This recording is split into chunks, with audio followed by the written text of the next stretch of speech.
इस लेक्चर में हम solution set of region find करेंगे। तो देखते हैं इसके लिए क्वेश्चन। हमारे पास क्वेश्चन दिया गया जिसमें दो इनक्वालिटीज़ हैं और एक इसमें रिस्ट्रिक्शन दी गई है। रिस्ट्रिक्शन क्या दी गई है हमें कि y is greater than equal to 0। इसका मतलब है कि ये हमारे पास जो वैल्यू आएगी, इसमें हमारे पास ग्राफ आएगा, उसमें y नेगेटिव नहीं होना चाहिए, y पॉजिटिव ही रहेगा। यानी हमारे पास जो शेडेड एरिया होगा वो हम ऐसे एरिया को फाइंड करेंगे जो पॉजिटिव एरिया होगा y के अकॉर्डिंग। यानी y जहाँ पे नेगेटिव है वो एरिया हमारे पास शेडेड एरिया में नहीं आएगा।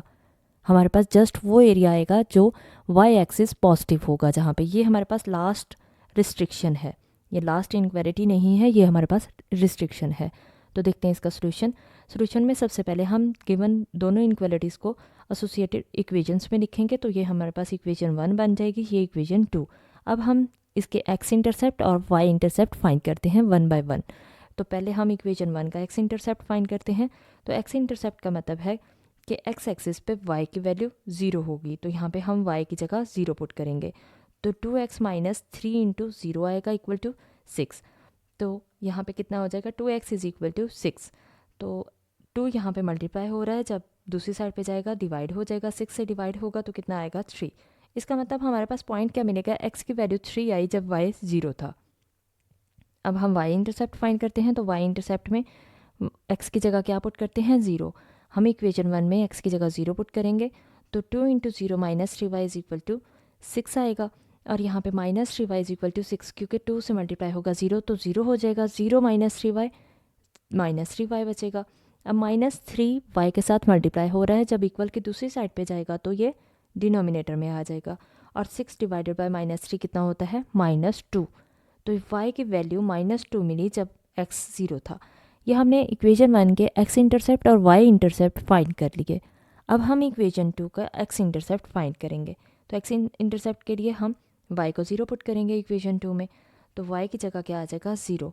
2x प्लस 3 इंटू 0 कितना होगा, 3 इंटू 0 कितना होगा, 0 हो जाएगा। 2x प्लस 0 2x, और 2 इधर x के साथ मल्टीप्लाई हो रहा है, जब इक्वल की दूसरी साइड पे जाएगा तो डिनोमिनेटर में आ जाएगा। तो 12 डिवाइडेड बाय 2 कितना आ गया, 6। x की वैल्यू 6 होगी जब y की वैल्यू 0 मिली थी, 0 थी। अब हम y इंटरसेप्ट फाइंड करते हैं।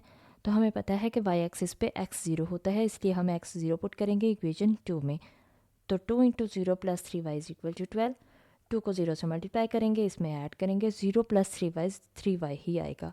y के साथ 3 मल्टीप्लाई में है, इक्वल के दूसरी साइड पे जाएगा तो डिनोमिनेटर में आ जाएगा। तो 12 डिवाइडेड बाई 3 आंसर कितना होता है, 4।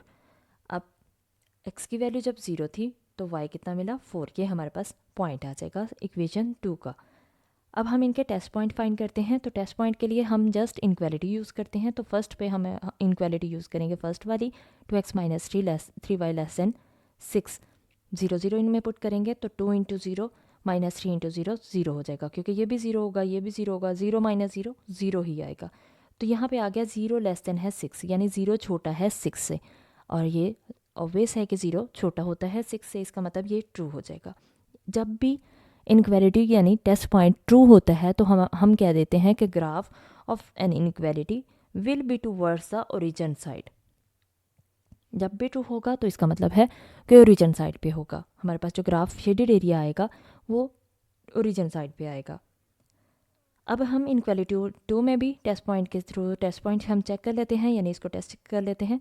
0 0 पुट करेंगे ओरिजिन पे, तो 2 इंटू 0 प्लस 3 इंटू 0, तो 0 ये भी 0 हो जाएगा, ये भी 0 हो जाएगा। 0 प्लस 0 0 होगा, 0 लेस देन है 12। इसका मतलब 0 छोटा है 12 से, तो ये भी ठीक है कि 0 छोटा ही होता है 12 से ही। तो इसलिए ये ट्रू हो गया। जब ये ट्रू हो गया तो हम कह देंगे कि इसका ग्राफ भी टूवर्ड्स द ओरिजिन होगा, यानी ओरिजिन की तरफ बनेगा इसका शेडेड एरिया। अब हम ग्राफ देख लेते हैं। तो यहाँ पे हमारे पास ये ग्राफ है, दोनों लाइन्स हमने ड्रॉ कर ली। ये हमारे पास फर्स्ट लाइन थी और ये सेकेंड लाइन थी, जो हमने एसोसिएटेड इक्वेशंस के थ्रू एक्स इंटरसेप्ट और वाई इंटरसेप्ट के जरिए इन दोनों पॉइंट्स को, जैसे ये 2 पॉइंट्स थे और ये 2 पॉइंट्स मिले थे, तो हमने लाइन्स ड्रॉ कर ली। अब दोनों का कहा गया कि ओरिजिन साइड पे, तो यहाँ पे देखिए कि ये ओरिजिन है।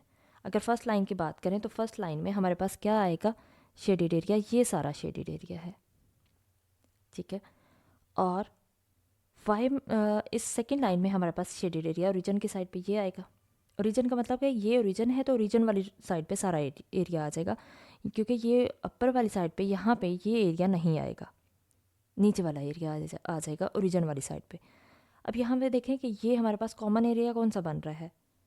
कॉमन एरिया हमारे पास ये वाला कॉमन एरिया बन रहा है, लेकिन हमें रिस्ट्रिक्शन दी गई थी कि, और ये भी हमारे पास कॉमन एरिया बन रहा है, लेकिन रिस्ट्रिक्शन के अकॉर्डिंग कहा गया कि y ग्रेटर दैन 0 होना चाहिए। कॉमन एरिया हमारे पास कौन सा आ गया था, ये वाला कॉमन एरिया आया, लेकिन रिस्ट्रिक्शन हमें दी गई है कि y greater than equal to 0। y greater than equal to 0 का मतलब है कि ये वाला एरिया नहीं इंक्लूड होगा, जो ये एरिया इसके नीचे वाला एरिया है वो इंक्लूड नहीं होगा। इसका मतलब फिर कौन सा एरिया इंक्लूड होगा, जस्ट ये एरिया इंक्लूड होगा। तो हमारे पास ये वाला एरिया निकल जाएगा, क्योंकि ये y less than equal to 0 के लिए है, तो ये वाला शेड नहीं होगा, बाकी एरिया शेड हो जाएगा। और यही हमारे पास इसका सोल्यूशन है।